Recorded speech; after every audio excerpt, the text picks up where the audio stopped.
እዋኑ ዝሑል ኩናት ዝጀመረሉ ግዜ እዩ ነይሩ። እዛ ካብ ህዝቢ ኤርትራ ብዝተውጻጽኡ ሕነፈደይቲ ዜጋታት ዝተጣየሸት ፍልይቲ ናይ ኮማንዶ ኣሃዱ ዝተዋባ ስርሒት ከተፍጽም ምድላዋታ ወዲኣ ኣብ ተጠንቀቕ እያ ዘላ።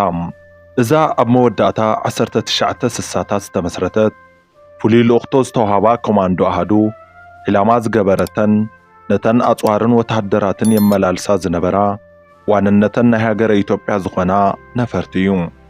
ካብተን መስተንክራዊ ጅግንነት ዝፈጸሙለን ስርሒታት ኣብታ ሓንቲ ናይ ካራቺ ኤርፖርት ስርሒት ነይሩ ፕሬዚደንት ሃገረ ፓኪስታንን መራሒ ፍልስጤምን ዘይተሓለለ ደገፍን ምትሕብባርን ዝገበሩሎም። ናይዚ ኣሃዱ ጅግንነት ፍልይ ዘብሎ ኣብ 5 ስርሒታት ሓደ እኳ ዝሞተ ሰብ ዘይምንባሩ እዩ። ሰላም ከመይ ትኾኑ ክቡራትን ፍትዋትን ተኸታተልቲ እዚ ቻናል። ኣብ ናይ ሎሚ መሰናዶና ናይታ ኢጋብ ዝብል ስያመ ዝተዋህባ ፍልይቲ ናይ ኮማንዶ ኣሃዱ መስተንክራዊ ጅግንነት ዝድስስ ዛንታ ሒዘልኩም መፂእ ኣለኹ። እዚ ኣሃዱ ኣብ ጎቦታትን ሽንጥሮታትን ኤርትራ ዘይኮነስ ካብ ጣልያን ክሳብ ምዕራብ ጀርመን ፍራንክፈርት ካብ ኤርትራ ክሳብ ካራቺ ፓኪስታን ዝፈጸመቶም ስርሒታት ከዘንትወልኩም እየ። ብ1967 ኣብ መንጎ እስራኤልን ሃገራት ዓረብን ክካየድ ዝጸንሐ ኩናት ምስ ተወድአ ሚኒስትር ጉዳያት ወጻኢ ኢትዮጵያ ከም ዝክብል መግለጺ ሃበ። ሕጂ እተን ቀንዲ ደገፍቲ ሰውራ ኤርትራ ዝኾነ ሃገራት ዓረብ ተሳዒረን ኣለዋ። እዚ ድማ ሰውራ ኤርትራ ሓንሳብን ሓዋርን ንምጥፋእ ዓብዪ ዕድል ፈጢሩልና ኣሎ። ንዖም ንምጥፋእ ዝበለጸ ግዜ ሕጂ እዩ በለም። ድሕሪ እዚ ዕላዊ መግለጺ ብ1967 ሓይልታት ምክልኻል ኢትዮጵያ ስርሒት ስኮርችድ ኤርዝ ፖሊሲ ወይ ከዓ መርሓ ብድመተ መሬት ኣብ ልዕሊ ኤርትራ ፈለመ።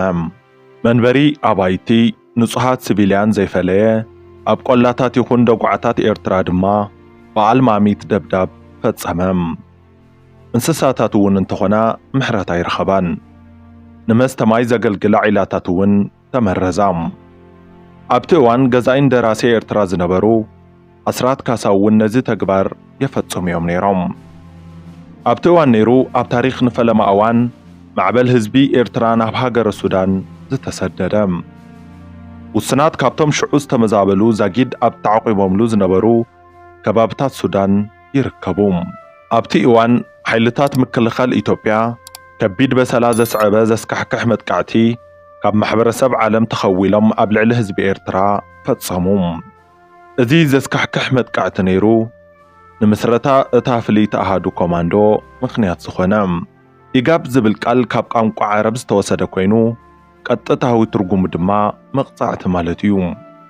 እዚ ስያመ ነታ ካብ ህዝባዊ ግንባር ሓርነት ኤርትራ ንፍሉይ ልኡኽቶ ዝተጣየሸት ናይ ኮማንዶ ኣሃዱ ዝተዋህበ ስያመ እዩ።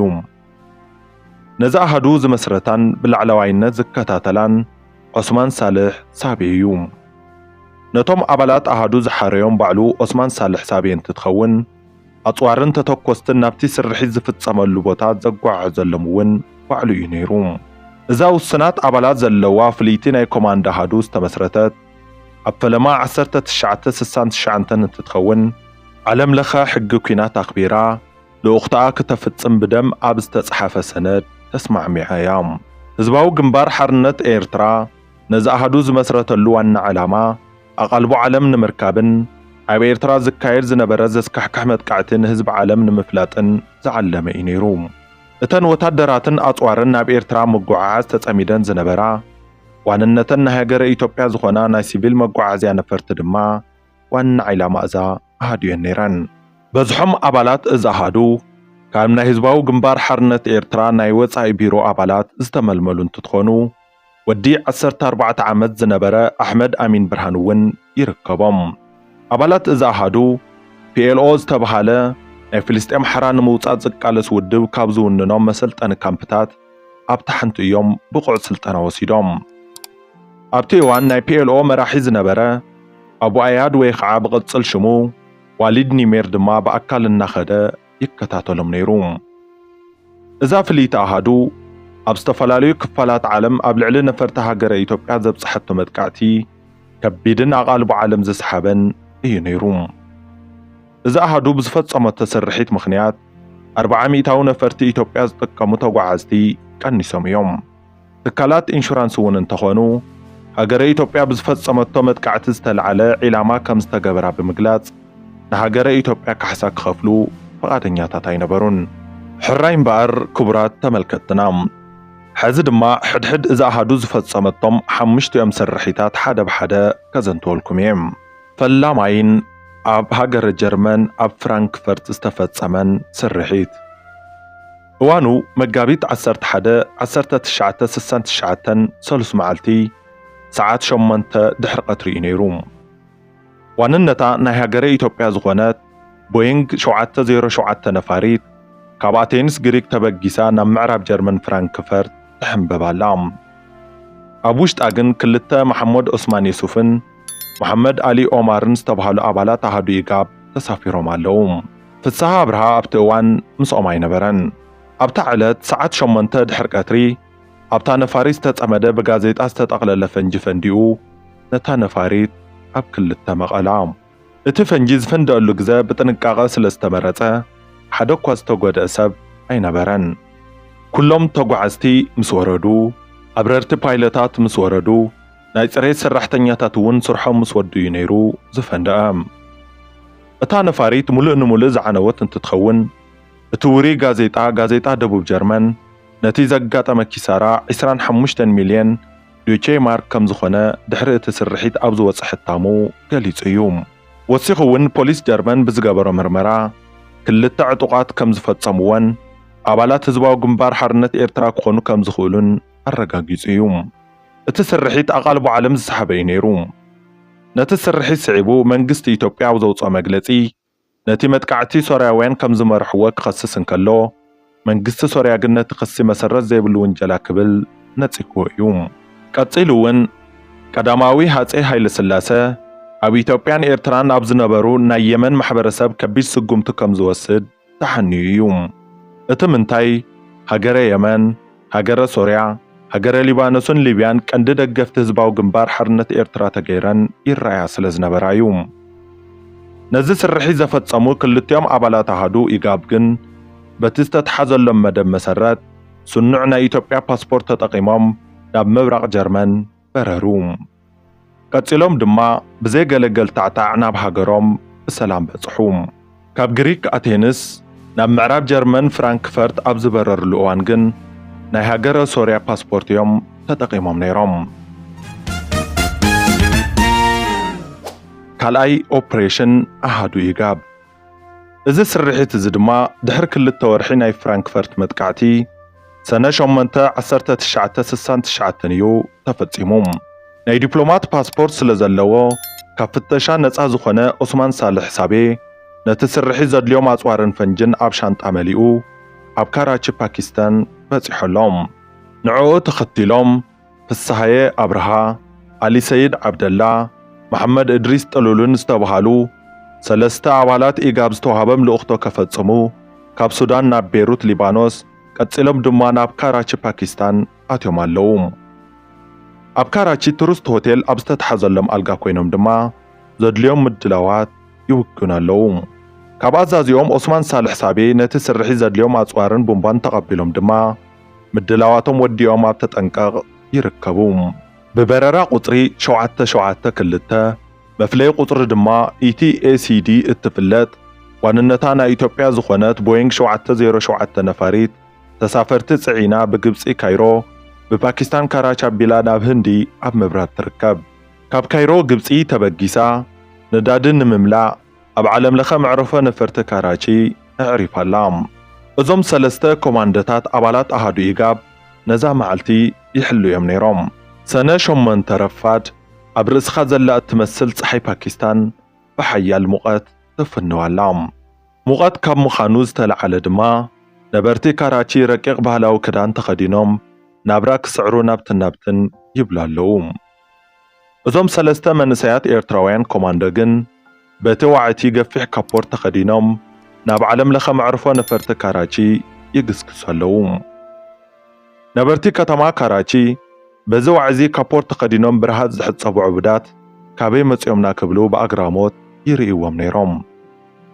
3 ኮማንዶ ግን قلبهم سبسيبهم نابتا معرفو نفرتي يهندد يوم زلوم اتوم بأقراموت زريوهم زلو نبرتون انتا حيزوم نمنتا علاما نابي يقوع زلو زفلتو نقر اي نبرن اتوم سلستا منسايات كوماندقن اب تحت كابورتوم كلاشنوم مسحازو شقوتهم اب قناتهم مسشقوتو بومبات عاتقهم اب عالم لخا معرفو نفرت كاراچي بصحوم اتا علاما زقبروا نفاريت إثيوبيا اب منكو كوبيا اب قربا رحقات تعذبوام اتي معرفو نفرتي بشواحة صرس تحصر سلازنبره اب كابورتوم بزحزوا بينسا تطقيمهم نتحصر بتخوم ازي خقبرو كلو باكستاناويان بأقراموت كريوهم استعذبه في السابرها كلاشن اوصيو عمرلهم قديفهم ممدما كابت بوتا هادمو سلستيوم بقلط افنابتا ناي إثيوبيا أوروبلان امرحوم بفتنة دما ناي تقاصاصال فنجي جمد اب تحت اتا أوروبلان كزركحو